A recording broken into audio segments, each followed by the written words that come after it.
Donald Trump went on a Tuesday morning Twitter rant against his favorite bête noire, the media, claiming the New York Times needs to get down on their knees and beg his forgiveness, and also slamming CNN and MSNBC's morning shows for low ratings. "I wonder if the New York Times will apologize to me a second time, as they did after the 2016 election. But this one will have to be a far bigger and better apology. On this one they will have to get down on their knees and beg for forgiveness. They are truly the enemy of the people," Trump wrote on Twitter. The president has been furious at coverage in the media about special counsel Robert Mueller's report, particularly articles highlighting incidents from the report where his staff disobeyed his orders. The Mueller report claimed that staff refused to fire the special counsel and ignored orders they worried were obstructive. Former White House counsel Don McGahn, in particular, refused directives to have the special counsel removed, the report said. Trump suggested Monday that the accounts are incorrect. "Nobody disobeys my orders,"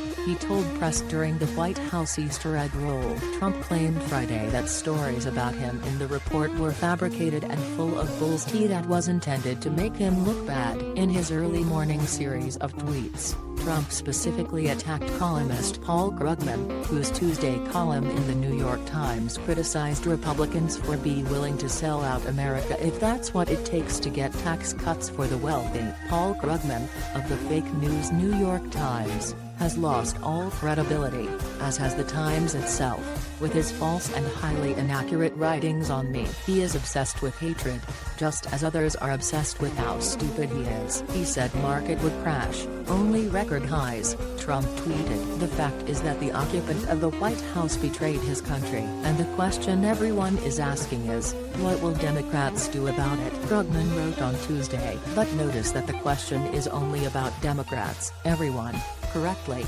takes it as a given that Republicans will do nothing. Why? Because the modern GOP is perfectly willing to sell out America if that's what it takes to get tax cuts for the wealthy. Republicans may not think of it in those terms, but that's what their behavior amounts to," he added. The president has repeatedly attacked the Times for its coverage of his administration and often slams the newspaper as fake news. After Trump's surprising win in 2016, the Times sent a letter to its subscribers promising to rededicate ourselves to the fundamental mission of Times journalism, that is to report America and the world honestly, without fear or favor, striving always to understand and reflect all political perspectives and life experiences in the stories that we bring to you. It is also to hold power to account, impartially and unflinchingly. You can rely on the New York Times to bring the same fairness, the same level of scrutiny, the same independence to our coverage of the new president and his team. Trump has claimed this email is an apology to him.